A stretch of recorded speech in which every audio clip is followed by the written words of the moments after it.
relatório do atendimento educacional especializado. Poxa, o que já era um grande desafio esse ano está bem mais complexo, não é mesmo? Como registrar tudo o que aconteceu esse ano?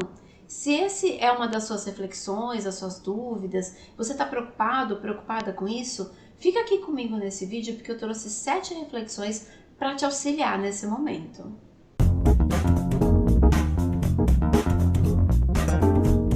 Oi, eu sou Fabiana Leme, sou da Inclutopia e no vídeo de hoje vamos conversar um pouquinho sobre relatórios finais em tempos de pandemia, de distanciamento social. Um desafio, não é mesmo?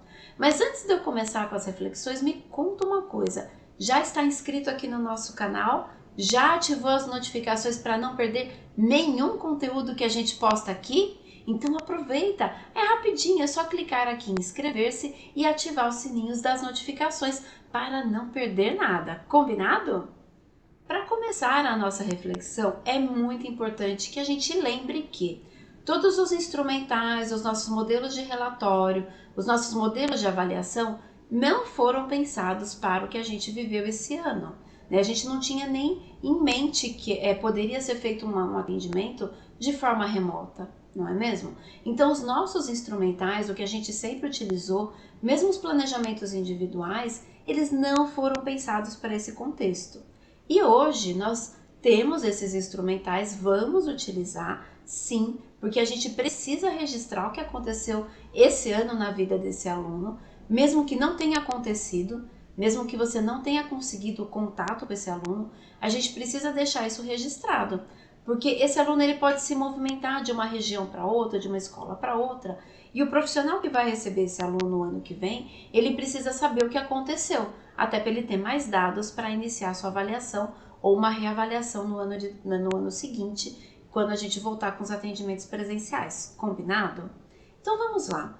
A primeira reflexão que eu quero trazer para vocês é: façam uma diferença entre relatório pedagógico do aluno e relatório das suas atividades. O relatório pedagógico do aluno, para ele acontecer, eu preciso ter avaliado esse aluno de forma contínua e sistemática, e avaliar é quando eu aplico as estratégias, observo o comportamento desse aluno, observo como é que ele faz a produção, né? Um relatório de avaliação pedagógica do aluno, ele é mais profundo, ele é mais complexo. Não basta, por exemplo, eu pegar informações, às vezes só que ele completou a atividade, ou se eu tenho partes disso, não é mesmo? Muitas vezes o que vocês vão conseguir estabelecer esse ano é um relatório das atividades que vocês executaram. E isso vocês precisam ter muito claro a diferença. Relatório pedagógico do aluno, aquele em profundidade, onde você faz a avaliação, onde você coloca os itens do seu planejamento, as estratégias e faz uma reflexão sobre o percurso de aprendizagem do seu aluno, pode não ser possível realizar esse ano por conta das características, certo? Mas você pode sim e deve fazer um relatório das atividades que você desenvolveu. O que foi possível, né? O que não foi possível. Isso você tem que trazer essa diferença para não se frustrar em relação ao produto final do seu relatório, não é mesmo? O contexto. Sim, na educação a gente precisa descrever o contexto. E essa descrição do contexto ela é bem importante e ela pode ser até um pouco mais coletiva. Esse contexto você vai dizer até que data vocês foram de forma presencial, qual foi o período que ficou em atendimento remoto, se houve um período de recesso, se houve um período de férias ampliado, o que foi oferecido para todos os alunos, se foram atividades através do WhatsApp, se foram atividades dentro de um portal, atividades impressas, atividades mandadas por e-mail. Então você vai trazer esse recorte mais amplo. No contexto também, às vezes é importante você colocar o decreto que validou o ensino remoto aí na sua rede de ensino, na sua região, as orientações, por exemplo, que você recebeu em relação a como chegar nesse aluno, elas foram dadas por uma chefia.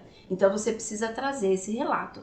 Não é trazer o nome da chefia, mas enfim, né, atividades encaminhadas para o aluno através do correio, segundo a orientação da coordenadoria, da direção XY, entendeu? O nome do cargo que essa pessoa ocupa.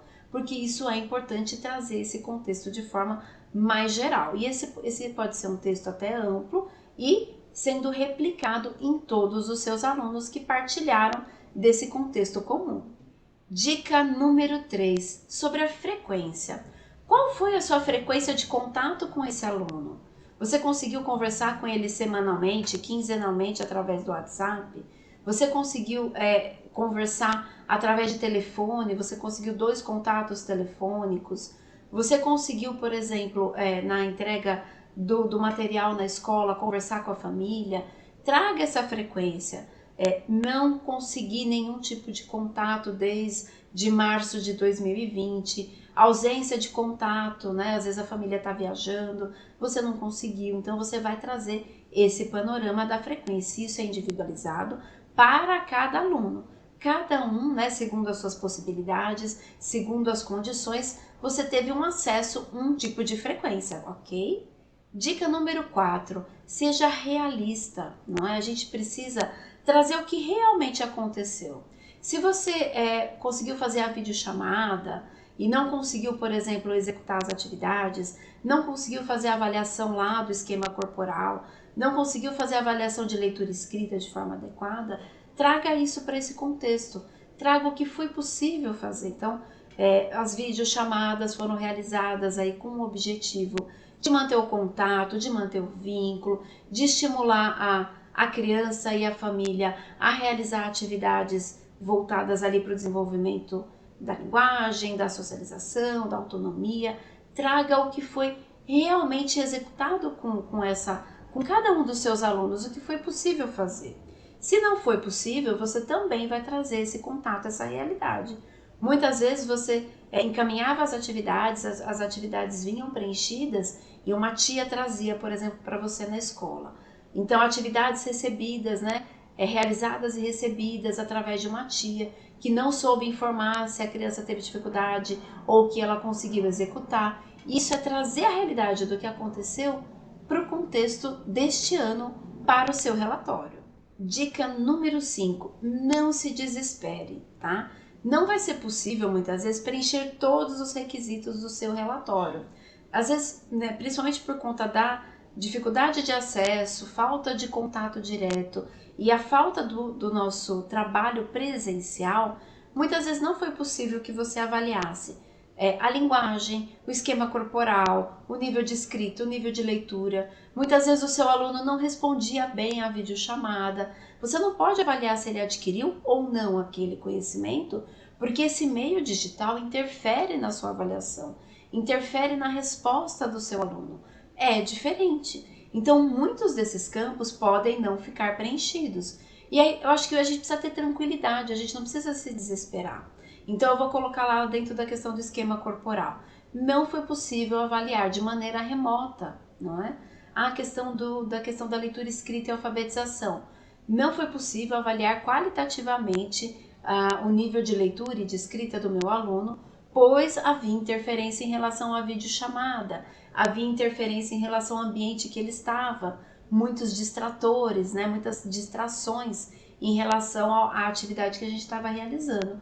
Então, não se desespere, né? Vamos trazer a realidade e vamos entender que teremos campos que podem sim ficar em brancos. Mantenha a sua saúde mental, né? É muito importante que a gente se organize e observe de quem é a responsabilidade sobre qual questão. Muitas vezes a gente acaba assumindo uma responsabilidade pela questão da aprendizagem do nosso aluno, onde não houve possibilidades de outro acesso. Se você não teve mais nenhum contato com seu aluno ou só encaminhou as atividades para alguém da família ajudar a aplicar, a gente sabe que a nossa expectativa de aprendizagem vai estar muito abaixo do que se eu tivesse trabalhando ali sistematicamente. Muitas vezes, eu até preparei jogos, eu vi muitos professores que prepararam materiais de apoio, encaminharam para a família, mas como é que isso foi aplicado? Como é que isso foi utilizado, disponibilizado? Não vai ser igual o trabalho sistematizado de um professor, não é? Então a gente precisa entender essas responsabilidades e manter a nossa saúde, né? A nossa saúde mental, né? Entendendo essas responsabilidades, não é se eximindo delas, é aceitando as responsabilidades que me competem, não é? Mas entendendo que algumas estão fora das minhas competências. E sim, esse ano o que foi possível, o que foi executado está aqui, transcrito no meu relatório, para servir de base de apoio para o próximo ano. Quando retornarmos ali de forma presencial, a gente vai ter que ter sim um olhar para avaliação. Então se preservem em relação à ansiedade, à sensação de que o trabalho não foi bem feito, essa angústia que fica como se fosse um buraco, como se fosse um hiato nesse ano. E não foi, né? Foram realizadas uma série de ações e você precisa começar a observar em relação à sua responsabilidade, às suas condições de acesso, não é? E o que é responsabilidade de outras instâncias e de outras pessoas. Preserve-se um pouco, né? Compreenda isso, para não colocar para você responsabilidades que não são suas. Dica extra, né? Na verdade, a nossa sétima reflexão é deixe do lado, né, um caderninho, pode ser no bloco de notas aqui do celular, para você ir anotando conforme você vai fazendo o relatório. O relatório é um momento muito reflexivo, né?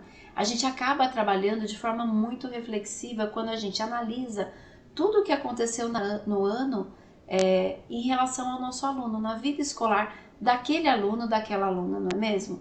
Deixa do lado ali um caderninho para primeiro você ir anotando os insights. Quando você anotar de repente alguma questão, falar, poxa, né? O aluno não avançou. Anote ali do lado, não é? Não pude avaliar se ele avançou corretamente. Esse aluno teve dificuldade de acesso à internet. Vá anotando essas questões da responsabilidade. Lembra do item anterior?